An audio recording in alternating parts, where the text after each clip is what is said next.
ಉಡುಪಿ ಉತ್ತರ ಕನ್ನಡ ಜಿಲ್ಲೆಯ ಭಾಗದಲ್ಲಿ ಒಂದು ಕಡೆ ಮಳೆಯ ಅಬ್ಬರ, ಮಗದೊಂದು ಕಡೆ ಮಳೆ ಜೊತೆಗೆ ನೆರೆ ಪ್ರವಾಹದ ಭೀತಿ ಕೂಡ ಆತಂಕವನ್ನ ಮೂಡಿಸ್ತಾ ಇದೆ. ಇದರ ನಡುವೆ ಇಷ್ಟೆಲ್ಲ ಆಸ್ತಿ ಪಾಸ್ತಿ ನಷ್ಟ, ಸಾವು ನೋವಾದ್ರೂ ಕೂಡ ಉಸ್ತುವಾರಿ ಸಚಿವರು ಅನ್ನಿಸ್ಕೊಂಡವರು ಸದ್ದೇ ಮಾಡ್ತಾ ಇಲ್ಲ, ಆ ಕಡೆ ಭಾಗಕ್ಕೆ ವಿಸಿಟ್ ಮಾಡಿಲ್ಲ. ಇದಕ್ಕೆ ಸಂಬಂಧಪಟ್ಟಂತೆ ಒಂದು ರಿಪೋರ್ಟ್ ಇದೆ, ನೋಡ್ತಾ ಹೋಗೋಣ. ಉಡುಪಿಯಲ್ಲಿ ನೆರೆ ಭೀತಿ ತಪ್ಪಿಲ್ಲ, ಆತಂಕ. ಜಿಲ್ಲೆಯತ್ತ ಸುಳಿಯದ ಉಸ್ತುವಾರಿ ಸಚಿವೆ. ಉಡುಪಿಯ ರಣಮಳೆಗೆ ನಗರದ ಅಲ್ಲಲ್ಲಿ ಜಲಾವೃತವಾಗಿದೆ. ನಗರದಿಂದ ಸಮುದ್ರಕ್ಕೆ ಹೋಗುವ ಪ್ರದೇಶಗಳ ಪರಿಸ್ಥಿತಿ ಇನ್ನೂ ಆತಂಕಕಾರಿ. ಮಲ್ಪೆ ಸಮುದ್ರದ ತೀರಕ್ಕೆ ಹತ್ತಿರವಿರುವ ವಾರ್ಡ್ಗಳಲ್ಲಿ ನೆರೆ ನೀರಲ್ಲಿ ಸಿಲುಕಿಕೊಂಡಿದ್ದ ಜನರನ್ನು ರಕ್ಷಿಸಲಾಗಿದೆ. ಉಡುಪಿ ಜಿಲ್ಲೆಯ 7 ತಾಲೂಕಿನಲ್ಲಿ ಮುಂಗಾರು ಅವಾಂತರ ಸೃಷ್ಟಿಸಿದೆ. ಬೈಂದೂರು, ಕುಂದಾಪುರ, ಬ್ರಹ್ಮಾವರ, ಉಡುಪಿ ತಾಲೂಕಿನಲ್ಲಿ ನದಿಗಳು ತುಂಬಿ ಹರಿದು ನೆರೆ ಸೃಷ್ಟಿಯಾಗಿತ್ತು. ಉಡುಪಿಯ ಬಡಗುಪೇಟೆ ನೆರೆ ಇಳಿಮುಖವಾಗಿಲ್ಲ. ಅಂಗಡಿಗಳಲ್ಲಿ ನೀರು ನುಗ್ಗಿದ್ದು ವಾಹನ ಸಂಚಾರ ಸ್ಥಗಿತವಾಗಿದೆ. ಪೊಲೀಸರು ಬ್ಯಾರಿಕೇಡ್ ಅನ್ನು ಇಟ್ಟು ರಸ್ತೆಯನ್ನು ತಡೆದಿದ್ದಾರೆ. ಉಡುಪಿ ಜಿಲ್ಲೆಯಾದ್ಯಂತ ವ್ಯಾಪಕವಾದ ಮಳೆ ಬರ್ತಾ ಇದೆ. ಮಳೆಯ ಪ್ರಮಾಣ ಎಷ್ಟಿದೆ ಅಂದರೆ ಕೆಲವು ರಸ್ತೆಗಳನ್ನು ಪೊಲೀಸರು ಬ್ಯಾರಿಗೇಡ್ ಹಾಕಿ ಬಂದ್ ಮಾಡಿರುವಂತಹ ಘಟನೆ ನಡೀತಾ ಇದೆ. ನಾವು ನೋಡ್ಬೋದು, ಇದು ಉಡುಪಿಯ ಕಲ್ಸಂಕ ಪ್ರಮುಖ ಜಂಕ್ಷನ್ನಲ್ಲಿ ಈ ಥರದ ದೃಶ್ಯಗಳು ಕಂಡು ಬರ್ತಾ ಇದೆ. ಕಾರಣ ಏನು ಅಂತಂದರೆ ಇಲ್ಲಿನ ಬಡಗುಪೇಟೆ ರಸ್ತೆ ಸಂಪೂರ್ಣವಾಗಿ ಸ್ತಬ್ಧ ಆಗಿರುವಂಥದ್ದು. ಇದು ರಾಜ್ಯ ಹೆದ್ದಾರಿ, ಕೃಷ್ಣ ಮಠಕ್ಕೆ ಹೋಗುವಂಥ ಹೆದ್ದಾರಿ. ನಾವು ನೋಡ್ಬೋದು, ಪ್ರಮುಖ ಜಂಕ್ಷನ್ನಲ್ಲಿ ಟ್ರಾಫಿಕ್ ಜಾಮ್ಗಳು ಆಗಿದೆ.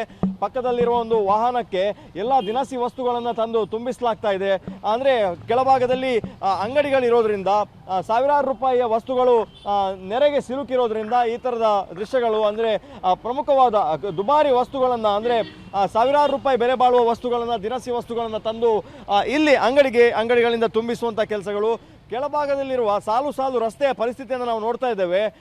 ವಾಹನಗಳು ಅಲ್ಲಿಂದ ದಿನಸಿ ವಸ್ತುಗಳನ್ನು ತಂದು ಶಿಫ್ಟ್ ಮಾಡುವಂಥ ಕೆಲಸಗಳನ್ನು ಮಾಡ್ತಾ ಇದ್ದಾರೆ. ಈ ರಸ್ತೆಯಲ್ಲಿ ಎಣ್ಣೆಯ ಮಿಲ್ಗಳಿವೆ, ಅದರ ಜೊತೆಗೆ ದಿನಸಿ ವಸ್ತುಗಳ ಅಂಗಡಿಗಳು ಇರುವಂಥದ್ದು. ಕೋಟ್ಯಾಂತರ ರೂಪಾಯಿಯ ಮಾಲ್ ಈ ಭಾಗದಲ್ಲಿ ಇರೋದ್ರಿಂದ ಎಲ್ಲವೂ ಕೂಡ ಜಲಾವೃತ ಆಗಿರೋದ್ರಿಂದ ನಷ್ಟ ಸಂಭವಿಸಿರಬಹುದು ಅನ್ನುವಂಥ ಮಾಹಿತಿಗಳನ್ನು ಸ್ಥಳೀಯರು ಕೊಡ್ತಾ ಇದ್ದಾರೆ. ಇಲ್ಲೊಂದು ಎಲೆಕ್ಟ್ರಾನಿಕ್ ಅಂಗಡಿ ಇದೆ, ಅಲ್ಲಿಯ ಮಟ್ಟಕ್ಕೂ ಕೂಡ ನೀರು ತುಂಬಿ ಇರೋದ್ರಿಂದಾಗಿ ಬೆಲೆ ಬಾಳುವ ವಸ್ತುಗಳು ಎಲ್ಲವೂ ಕೂಡ ನಾಶ ಆಗಿದೆ ಅನ್ನುವಂತಹ ಮಾಹಿತಿಗಳು ಲಭ್ಯ ಆಗ್ತಾ ಇದೆ. ಹಾಗಾಗಿ ಮಳೆ ಮತ್ತೆ ಮುಂದುವರೆದ್ರೆ ನೆರೆಯ ಪ್ರಮಾಣ ಇಳಿಕೆ ಆಗೋದು ಬಹಳಷ್ಟು ಕಷ್ಟಕರ ಅಂತ ಹೇಳಲಾಗ್ತಾ ಇದೆ. ಭಾರೀ ಮಳೆ ಉಡುಪಿ ನಗರವನ್ನು ಅಕ್ಷರಶಃ ನಲುಗಿ ಹೋಗುವಂತೆ ಮಾಡಿತ್ತು. 100ಕ್ಕೂ ಹೆಚ್ಚು ಜನ ನೆರೆ ನೀರಿನಲ್ಲಿ ಸಿಲುಕಿದವರನ್ನ ರಕ್ಷಣೆ ಮಾಡಲಾಗಿದೆ. ಅಗ್ನಿಶಾಮಕ ದಳ, ಸಾರ್ವಜನಿಕರು, ಪೊಲೀಸರು, ನಗರಸಭೆಯ ಅವಿರತ ಶ್ರಮಪಟ್ಟು ಜನರ ಜೊತೆಗೆ ನಿಂತು ಕೆಲಸ ಮಾಡಿದ್ದಾರೆ. ಆದರೆ ಜಿಲ್ಲಾ ಉಸ್ತುವಾರಿ ಸಚಿವೆ ಲಕ್ಷ್ಮೀ ಹೆಬ್ಬಾಳ್ಕರ್ ಉಡುಪಿ ಕಡೆ ತಿರುಗಿಯೂ ನೋಡಿಲ್ಲ. ಇದು ಜಿಲ್ಲೆಯ ಜನರ ಆಕ್ರೋಶಕ್ಕೆ ಕಾರಣವಾಗಿದೆ. ಈ ನೆರೆಯ ಕಾರಣದಿಂದಾಗಿ ಬಹಳಷ್ಟು ಜನರಿಗೆ ತೊಂದರೆ ಆಗಿದೆ. ಬಯಲು, ಅಡ್ಕದ ಕಟ್ಟೆ, ಈ ಒಂದು ಫ್ಲಡ್ಸ್ ಇಂದ, ಅಂದ್ರೆ ಬಹಳಷ್ಟು ಈ ಪ್ರಕೃತಿಯ ವಿಕೋಪದಿಂದಾಗಿ ಸಮಸ್ಯೆಗಳಾಗಿದೆ. ಇಂಥ ಸಂದರ್ಭದಲ್ಲಿ ನಮ್ಮ ಉಡುಪಿಯ ಗ್ರಾಚಾರ ಅನ್ನುವ ಹಾಗೆ ಯಾವಾಗಲೂ ನಾನು ನೋಡಿರೋದು, ಯಾರು ಸ್ಪಂದಿಸಬೇಕು ಅವರು ಸರಿಯಾಗಿ ನಮ್ಮ ಕೈಗೆ ಸಿಗಲ್ಲ. ಇವತ್ತು ನಮ್ಮ ಉಡುಪಿಯ ಜಿಲ್ಲಾ ಉಸ್ತುವಾರಿ ಸಚಿವರಿದ್ದಾರೆ, ಅವರು ಎಲ್ಲಿದ್ದಾರೆ, ಯಾಕೆ ಅವರು ಬಂದಿಲ್ಲ? ಅಂದ್ರೆ ಇದು ಉಡುಪಿ ಇವತ್ತಿನ ಪರಿಸ್ಥಿತಿ ಅಲ್ಲ, ಒಂದು ರೀತಿಯಲ್ಲಿ ಶಾಪಗ್ರಸ್ತ ಜಿಲ್ಲೆ ಅಂತ ಹೇಳಬಹುದು. ಕಳೆದ ಬೇಸಿಗೆಯಲ್ಲಿ ನೀರಿನ ಸಮಸ್ಯೆ ತಲೆದೂರಿತ್ತು. ಕಾರ್ಕಳ ಮತ್ತು ಬ್ರಹ್ಮಾವರ ತಾಲೂಕುಗಳನ್ನು ಬರದ ಪಟ್ಟಿಯಲ್ಲಿ ಹಾಕಲಾಗಿತ್ತು. ಈ ಸಂದರ್ಭದಲ್ಲಿ ಒಂದು ಬಾರಿಯೂ ಜಿಲ್ಲಾ ಉಸ್ತುವಾರಿ ಸಚಿವೆ ಲಕ್ಷ್ಮೀ ಹೆಬ್ಬಾಳ್ಕರ್ ಉಡುಪಿ ಕಡೆ ಮುಖ ಮಾಡಿಲ್ಲ. ಇದೀಗ ಜಿಲ್ಲಾದ್ಯಂತ ವ್ಯಾಪಕ ಮಳೆಯಾಗಿ ಕೋಟ್ಯಾಂತರ ರೂಪಾಯಿ ನಷ್ಟವಾಗಿದೆ. ಜನಜೀವನ, ಜಾನುವಾರುಗಳು ನೆರೆಗೆ ನುಲುಗಿ ಹೋಗಿವೆ. ಇಷ್ಟಾದರೂ ಉಡುಪಿ ಕಡೆ ಜಿಲ್ಲಾ ಉಸ್ತುವಾರಿ ಸಚಿವೆ ಮುಖ ಮಾಡಿಲ್ಲ. ಕಳೆದ ಮಳೆಗಾಲದಲ್ಲಿ ಉಡುಪಿ ಜಿಲ್ಲೆಗೆ ಸರ್ಕಾರ 10 ಕೋಟಿ ರೂಪಾಯಿ ನೆರೆ ಪರಿಹಾರವನ್ನು ಘೋಷಣೆ ಮಾಡಿತ್ತು. ಈ ಮೊತ್ತದಲ್ಲಿ ಒಂದು ಬಿಡಿಗಾಸನ್ನು ಕೂಡ ಉಡುಪಿ ಜಿಲ್ಲಾಧಿಕಾರಿಗಳ ಖಾತೆಗೆ ಜಮೆಯಾಗಿಲ್ಲ. 20 ದಿನದ ಹಿಂದೆ ಉಡುಪಿಯ ಜಿಲ್ಲಾ ಮಟ್ಟದ ಅಧಿಕಾರಿಗಳ ಸಭೆಯನ್ನು ನಡೆಸಿದ ಲಕ್ಷ್ಮೀ ಹೆಬ್ಬಾಳ್ಕರ್ ಕರಾವಳಿಯ 3 ಜಿಲ್ಲೆಗಳಿಗೆ ತಲಾ 5 ಕೋಟಿಯನ್ನು ಘೋಷಣೆ ಮಾಡಿದ್ರು. ಆ ಹಣ ಕೂಡ ಇನ್ನೂ ಬಂದಿಲ್ಲ. ಅಬ್ಬರದ ಮಳೆಗೆ ತತ್ತರಿಸಿದ ಹೊನ್ನಾವರ, ಕುಮಟಾ ಜನ. ಕಷ್ಟ ಕೇಳದ ಜಿಲ್ಲಾ ಉಸ್ತುವಾರಿ ಸಚಿವ ಮಂಕಾಳು ವೈದ್ಯ.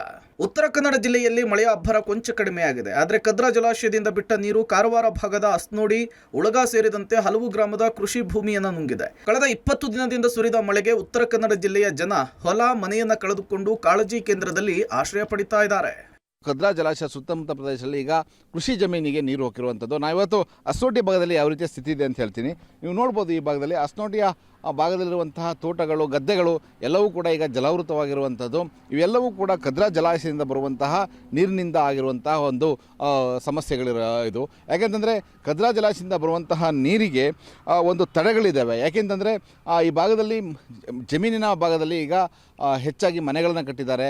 ಆ ಭಾಗದಲ್ಲಿ ಚರಂಡಿಗಳನ್ನು ಸರಿಯಾದ ಒಂದು ವ್ಯವಸ್ಥೆಯನ್ನು ಮಾಡಿಲ್ಲ. ಮತ್ತು ಈ ಭಾಗದಲ್ಲಿರುವಂತಹ ನಗರಸಭೆಯು ಕೂಡ ನೀರನ್ನು ಹೋಗಲಿಕ್ಕೆ ಬೇಕಾದ ವ್ಯವಸ್ಥೆಯನ್ನು ಕೂಡ ಸಮರ್ಪಕವಾಗಿ ಮಾಡದೇ ಇರೋ ಕಾರಣ ಇವತ್ತು ಕೃಷಿ ಜಮೀನಿನ ಜೊತೆಗೆ ಮನೆಗಳಿಗೂ ಕೂಡ ನೀರು ನುಗ್ತಾ ಇರುವಂಥದ್ದು. ನೀವು ನೋಡ್ಬೋದು ಈ ಭಾಗದಲ್ಲಿ ತೋಟಗಳಿಗೆ ಈಗ ನೀರು ನುಗ್ತಾ ಇದ್ದಾವೆ, ಮತ್ತು ಇನ್ನು ಮನೆಗಳು ಕೂಡ ಆ ಕಡೆ ಇದ್ದಾವೆ. ನೀವು ನೋಡ್ಬೋದು ಆ ಭಾಗದಲ್ಲಿ ದೂರದಲ್ಲಿರುವಂಥ ದೇವಸ್ಥಾನ ಸುತ್ತಮುತ್ತ ಕೂಡ ಈಗ ನೀರು ನಿಂತಿರುವಂಥದ್ದು. ಇವೆಲ್ಲವೂ ಕೂಡ ಈ ಆಸ್ನೋಟಿಯ ಭಾಗದಲ್ಲಿ ಪ್ರತಿ ವರ್ಷವೂ ಕೂಡ ನಡೆಯುವಂಥದ್ದು. ಯಾಕಂತಂದರೆ ಈ ಭಾಗದಲ್ಲಿ ಸಮರ್ಪಕವಾದ ಒಂದು ಚರಂಡಿಯ ವ್ಯವಸ್ಥೆಯನ್ನು, ನೀರು ಹೋಗುವಂತಹ ನಾಲೆಯ ವ್ಯವಸ್ಥೆಯನ್ನು ಮಾಡದೇ ಇರೋದೇ ಕಾರಣ ಈ ಪ್ರವಾಹಕ್ಕೆ, ಕೃತಕ ಪ್ರವಾಹಕ್ಕೆ ಕಾರಣವಾಗಿರುವಂಥದ್ದು. ಜಿಲ್ಲಾಡಳಿತ ಈ ಹಿಂದೆ ಮಾಡಿದಂತಹ ತಪ್ಪುಗಳು ಇವತ್ತು ಜನರು ಸಂಕಷ್ಟ ಪಡುವಂತಾಗಿದೆ. ಎಲ್ಲೆಲ್ಲಿ ಪ್ರವಾಹ ಬರುತ್ತೋ ಆ ಪ್ರದೇಶಗಳಲ್ಲಿ ವ್ಯವಸ್ಥಿತವಾದ ನೀರು ಹರಿಯಲಿಕ್ಕೆ ಬೇಕಾದ ವ್ಯವಸ್ಥೆಯನ್ನು ಮಾಡಲಿಲ್ಲ. ಈ ಕಾರಣದಿಂದ ಮತ್ತೆ ಹೆಚ್ಚಿನ ಪ್ರಮಾಣದಲ್ಲಿ ಕುಮಟಾ, ಹೊನ್ನಾವರ ಮತ್ತು ಕಾರವಾರ ಭಾಗಗಳಲ್ಲಿ ಅನಾಹುತಗಳು ಆಗ್ತಾ ಇರೋದನ್ನು ಕಾಣ್ಬೋದಾಗಿದೆ. ಮಳೆ ನೀರು ನಿಂತ ಪರಿಣಾಮ ಹೊನ್ನಾವರ, ಕುಮಟಾ ಭಾಗದಲ್ಲಿ ಡೆಂಗ್ಯೂ ಪ್ರಕರಣ ಹೆಚ್ಚಾಗ್ತಿದೆ. ಹೀಗಿದ್ರೂ ಪ್ರವಾಹ ಪೀಡಿತ ಪ್ರದೇಶಗಳಿಗೆ ಭೇಟಿ ಕೊಡದೆ ಜಿಲ್ಲಾ ಉಸ್ತುವಾರಿಗಳೇ ದೂರ ಉಳಿದಿದ್ದಾರೆ. 5 ತಾಲೂಕಿನಲ್ಲಿ ಪ್ರವಾಹವಾಗಿದೆ, ಅಪಾರ ಪ್ರಮಾಣದ ಹಾನಿ ಸಂಭವಿಸಿದೆ. ಆದರೂ ಜಿಲ್ಲಾ ಉಸ್ತುವಾರಿ ಸಚಿವ ಮಂಕಾಳು ವೈದ್ಯ ತಮ್ಮ ಕ್ಷೇತ್ರಕ್ಕೆ ಮಾತ್ರ ಸೀಮಿತವಾಗಿ ಭೇಟಿ ಕೊಡ್ತಿದ್ದಾರೆ. ಸಚಿವರು ನಿರ್ಲಕ್ಷ್ಯಸ್ಥ ಇರೋದು ಜನರ ಆಕ್ರೋಶಕ್ಕೆ ಕಾರಣವಾಗ್ತಾ ಇದೆ. ಕಳೆದ ಜೂನ್ ತಿಂಗಳಿಂದ ಒಂದು ಮಳೆ ಪ್ರಮಾಣ ಹೆಚ್ಚಿಗಾಗಿ ಈಗ ಈ ಒಂದು ವಾರದಲ್ಲಂತೂ ಸಿಕ್ಕಾಪಟ್ಟೆ ಮಳೆ ಬಿದ್ದು ಎಲ್ಲಾ ಕಡೆ ಮಳೆ ನೀರು ನಿಂತ್ಕೊಂಡು ಬಿಟ್ಟಿದೆ. ಗುಡ್ಡ ಕುಸಿತ ಆಗಲಿ, ರಾಷ್ಟ್ರೀಯ ಹೆದ್ದಾರಿ ಆಗಲಿ, ಎಲ್ಲಾ ಕಡೆಯಿಂದ ನಮಗೆ ಇಲ್ಲಿ ಅನೇಕ ಅನಾಹುತಗಳು ಆಗ್ತಾ ಇದೆ, ಅನಾನುಕೂಲತೆ ಉಂಟಾಗಿದೆ. ಇಲ್ಲಿ ಏನಾಗಿದೆ, ರಾಜಕೀಯವಾಗಿ ನೋಡುವುದಾದ್ರೆ ಇಲ್ಲಿ ಜಿಲ್ಲಾ ಉಸ್ತುವಾರಿ ಸಚಿವರಾಗಿರುವಂತಹ ಮಂಕಾಳ ವೈದ್ಯ ಅವರು ಕೇವಲ ತಮ್ಮ ಕ್ಷೇತ್ರಕ್ಕಷ್ಟೇ ಸೀಮಿತಗೊಂಡಿದ್ದಂಗೆ ಕಾಣ್ತಾ ಇದೆ. ಚಂಡ್ಯ, ತೋಡೂರು ಅಂತ ಗ್ರಾಮಗಳು ಮುಳುಗೋದೆ, ಆದ್ರೆ ಜಿಲ್ಲಾ ಸಚಿವರು ಎಲ್ಲೂ ಈ ಕಡೆ ಲಕ್ಷಣ ಹಾಕೋದಿಲ್ಲ. ಮಳೆ ಬಳಿಕ ಡೆಂಗ್ಯೂ ಪ್ರಕರಣಗಳು ಹೆಚ್ಚಳ. ಮಳೆ ಅನಾಹುತ ಒಂದು ಕಡೆಯಾದರೆ ನಿಂತ ನೀರಿನಿಂದ ಹೊನ್ನಾವರದಲ್ಲಿ 37, ಕುಮಟಾದಲ್ಲಿ 32 ಡೆಂಗ್ಯೂ ಪ್ರಕರಣಗಳು ವರದಿಯಾಗಿದೆ. ಈವರೆಗೂ ಮಳೆಯಿಂದ 1 ಸಾವು, 300ಕ್ಕೂ ಹೆಚ್ಚು ಮನೆಗಳಿಗೆ ಹಾನಿಯಾಗಿದೆ. 830 ಮನೆಗಳಿಗೆ ನೀರು ನುಗ್ಗಿದೆ. ಜನವರಿ 1ರಿಂದ ನಿನ್ನೆವರೆಗೂ 126 ಪ್ರಕರಣಗಳು ದೃಢಪಟ್ಟಿದ್ದಾವೆ. ಅದರಲ್ಲಿ ಹೈಯೆಸ್ಟ್ ನಮಗೆ ಹೊನ್ನಾವರ ಮತ್ತು ಅಂಕೋಲದಲ್ಲಿ ಹೆಚ್ಚಿಗೆ ಕಂಡು ಬಂದಿದ್ದಾವೆ, 37, 32. ಇತರೆ ಎಲ್ಲ ತಾಲೂಕಲ್ಲೂ ಪ್ರಕರಣಗಳು ಇದ್ದಾವೆ. ಒಟ್ನಲ್ಲಿ ಉಡುಪಿ, ಉತ್ತರ ಕನ್ನಡದಲ್ಲಿ ಮಳೆ ತಪ್ಪಿದ್ರೂ ಮಳೆಯ ಅವಾಂತರ ತಪ್ತಾ ಇಲ್ಲ. ಜಿಲ್ಲಾ ಉಸ್ತುವಾರಿ ಸಚಿವರು ಇತ್ತ ಗಮನ ಹರಿಸಿ ಜನರ ನೋವಿಗೆ ಸ್ಪಂದಿಸಬೇಕಿದೆ. ದೀಪಕ್ ಜೊತೆ ನವೀನ್ ಸಾಗರ್, ಪಬ್ಲಿಕ್ ಟಿವಿ.